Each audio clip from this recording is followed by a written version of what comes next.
చట్టసభల్లో వనిత కార్యక్రమానికి తిరిగి స్వాగతం.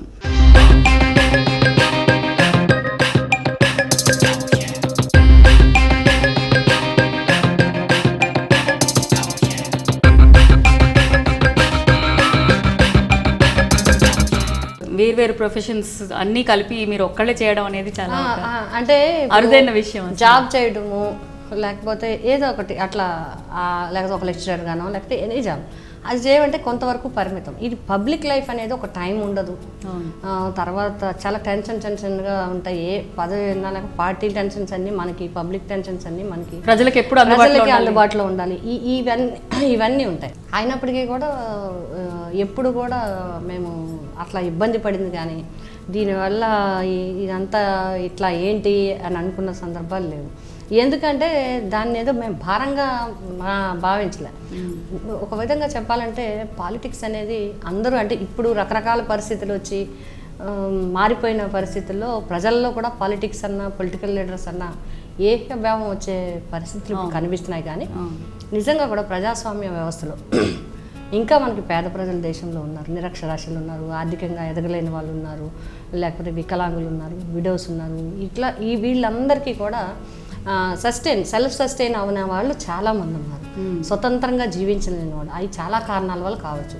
ఇంకా మనకి కట్టుబాట్లు, సాంప్రదాయాలు, మూఢనమ్మకాలు, మూఢ విశ్వాసాలు ఇవన్నీ ఉండటం వల్ల ఇతర దేశాలతో పోల్చినట్టుగా అమెరికాతో ఎట్లా వాళ్ళంతా కూడా ఎడ్యుకేషన్ ఒక్కటే కాదు, ఎకనామికల్గా మాత్రమే కాదు, ఆలోచన పరంగా, ఐడియాలజీ పరంగా కూడా వాళ్ళు ఉన్నతమైన ఇది సాధించగలిగారు. అందుకు సింగిల్గా కూడా జీవించగలరు, ఉండగలుగుతారు, లైఫ్ లీడ్ చేయగలుగుతారు, ప్రభుత్వ సహకారం తీసుకోగలుగుతారు. కానీ మనకి అట్లా కాదు. మనది ఏంటంటే ఒకళ్ళ మీద ఒకళ్ళు ఆధారపడే సామాజిక పరిస్థితి వేరు ఇక్కడ. అందుకోసం ఏంటంటే రాజకీయ వ్యవస్థ అనేది చాలా ముఖ్యమైన వ్యవస్థ. రాజకీయ నాయకులు చాలా ఈ సమాజానికి అవసరం. అది మంచి ఆలోచనలు. ఈ రాజకీయ వ్యవస్థలో విలువలతో కూడిన నాయకులు ఉన్నట్లయితే తప్పకుండా సమాజం బాగుపడడానికి అవకాశం ఉంటుంది. అయితే ఈ సందర్భంలో నేను ఒక విషయం ఏర్పడ్డాను.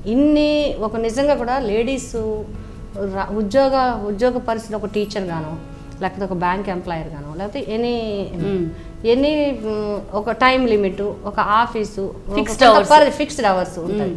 కానీ పాలిటిక్స్ అనేది అలా కాదు. నిజంగా చాలామంది ఏమనుకుంటారంటే, ఇప్పుడు గర్వించదగ్గ విషయం ఏంటంటే చాలా దేశాల్లో మొన్నటి వరకు ఓటు హక్కే లేదు. మొన్నటి వరకు మహిళలకు ఓటు హక్కు లేని దేశాలు కూడా ఉన్నాయి. రెండవది ఏంటంటే పార్టిసిపేషన్ చాలా తక్కువ. ఇప్పుడు మనం సంతోషించదగ్గ విషయం, ప్రభుత్వాన్ని అందరూ కూడా అభినందించవలసిన విషయం ఏంటంటే స్థానిక సంస్థల్లో 50% రిజర్వేషన్ లేడీస్కి వచ్చింది. జర్నలిజంలో, రాజకీయాల్లో ఇవి కొంచెం ఛాలెంజ్ ఏరియాస్. ఇవి ఫిక్స్డ్ అవర్సే కాదు, డిఫరెంట్ సైకాలజీ ఉన్న, డిఫరెంట్ ఐడియాస్ ఉన్నవారు, డిఫరెంట్ మనస్తత్వాలు కలిగిన మనుషుల మధ్య పని చేయాల్సి వస్తుంది. ఒక టైం లిమిట్ ఉండదు.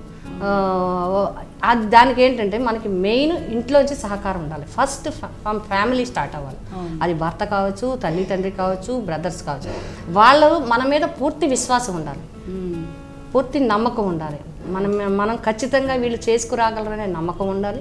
ఎక్కడికి వెళ్ళినా ఏమైనా చక్కగా చక్కబెట్టుకు రాగలగానే ముందు స్త్రీ పురుషులు సమానులు అనేటువంటి ఒక ఆలోచన కూడా రావాలి. అట్లాగే ఏదైనా విషయం వచ్చినప్పుడు మేము ఉన్నామనే ధైర్యం, భరోసా వీళ్ళకి కల్పించాల్సిన అవసరం. గీత గారు, మీరు అంటే చక్కని విషయాలు చెప్తున్నారు. మీరు మీ తొలి పదవి మీరు అలంకరించినట్టు రాజకీయ ప్రవేశం జరిగిన ఫస్ట్ పోస్ట్ మీరు ఏం తీసుకున్నారు? అంటే ఏ విధంగా ఉండింది? మీకు కొత్తే కదా అప్పుడు.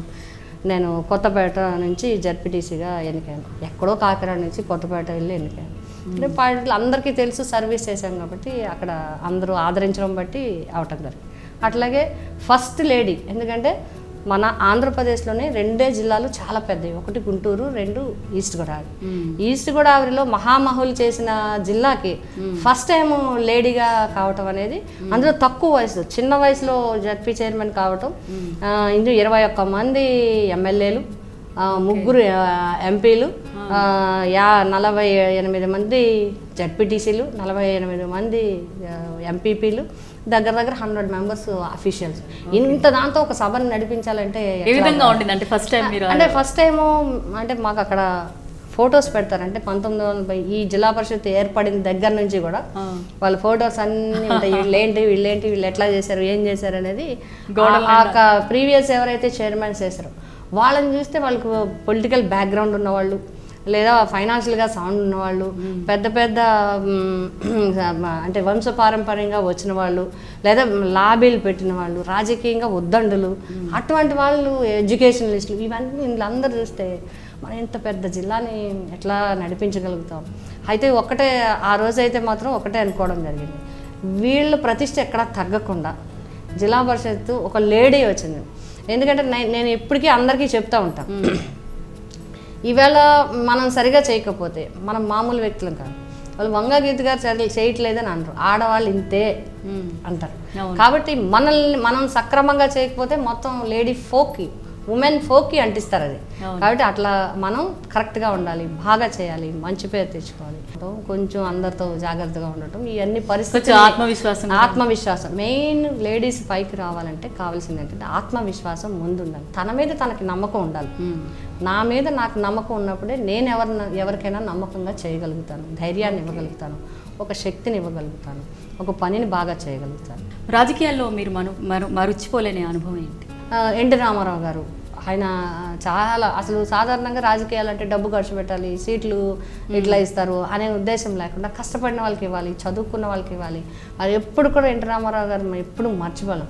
చాలా గౌరవంగా మాట్లాడి, చదువుకున్నారు వారు, విద్యావంతులు అనే అందరినీ కూడా చాలా గౌరవంగా చూసేవారు. ఆ విధంగానే మాకు ఈ డబ్బుతోనో లేకపోతే ఇదేమంటారు ఇన్ఫ్లుయెన్స్లతోనో లేకపోతే బ్యాక్గ్రౌండ్లు వీటిలన్నిటితో ప్రమేయం లేకుండా ఎవరు పార్టీకి పనిచేస్తారు, ఎవరు ప్రజల్లో ఉంటారు, ఎవరు బాగా చదువుకున్నారు ఆలోచనతో క్యాండిడేట్ని సెలెక్ట్ చేయడం జరిగింది. ఆ విధంగా ఎన్టీ రామారావు గారి దగ్గర చేయడం జరిగింది. తర్వాత మాకు ఏంటంటే తర్వాత వచ్చిన అంశం ఏంటంటే చిరంజీవి గారు పార్టీ పెట్టారు. అదే నేను అడగబోతున్నాను, అంటే కఠినమైన నిర్ణయం తీసుకున్నారు అంటే నేను ఇంతగా ప్రోత్సహించిన పార్టీ నుంచి కూడా మీరు అంటే మేము వచ్చిందే ఎన్టీ రామారావు గారు గురించి. సరే తర్వాత పరిణామాలు ఏదైనా మేము పార్టీ అందరూ అట్లా ఉన్నాం. అయితే మొన్న చిరంజీవి గారు పార్టీ పెట్టింది. చిరంజీవి గారికి మేము అభిమానులం, అంతేకాకుండా అందరూ సన్నిహితంగా కుటుంబ పరంగా కూడా కొంత వాళ్ళ దగ్గర అల్లు రామలింగయ్య గారు ఎక్కువగా అంటే చిరంజీవి గారికి కలిసే అంత ఇది లేకపోయినా అల్లు రామలింగయ్య గారు మాత్రం ఎప్పుడు ఈస్ట్ గోదావరి వచ్చిన వెస్ట్ గోదావరి వస్తే చాలు ఈస్ట్ గోదావరి వచ్చేవారు.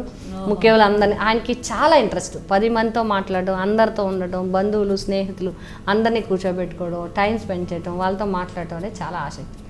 ఆ విధంగా ఆయనతో ఉన్న అనుబంధంతో కానివ్వండి, చిరంజీవి గారి మీద ఉన్న అభిమానంతో కానివ్వండి, మేము అందరం కూడా అంటే అప్పుడు పొలిటికల్ పరిస్థితులు కూడా ఈస్ట్ వెస్ట్ కానీ జిల్లాల్లో మొత్తం రాష్ట్ర వ్యాప్తంగా వచ్చిన ఇంట్రెస్ట్ మీద ఒక నిర్ణయం తీసుకొని చిరంజీవి గారితో రావడం జరిగింది.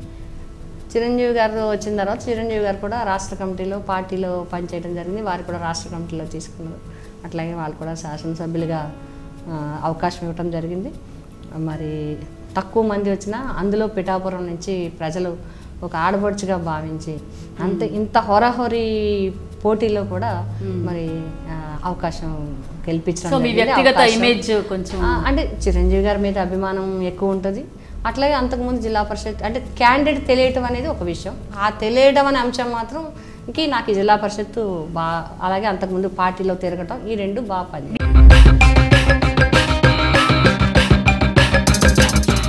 వంగా గీత అభిమాన ఆధ్యాత్మికవేత్త స్వామి వివేకానంద. నచ్చే రంగు ఎరుపు. శాకాహారం అంటే తనకు ఎంతో ఇష్టమంటారు. స్విట్జర్లాండ్ ప్రాంతంలో పర్యటించడం తనకెంతో హాయినిస్తుంది అంటారు. నచ్చిన పుస్తకం వివేకానంద జీవిత చరిత్ర. అభిమాన రచయిత శ్రీశ్రీ, రచయిత్రి నందుల సుశీలాదేవి.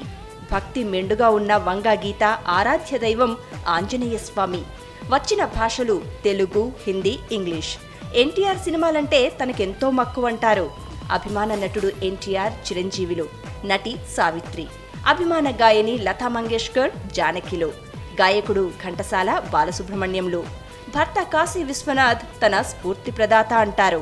చట్టసభల్లో వనితా కార్యక్రమంలో మరో చిన్న విరామం.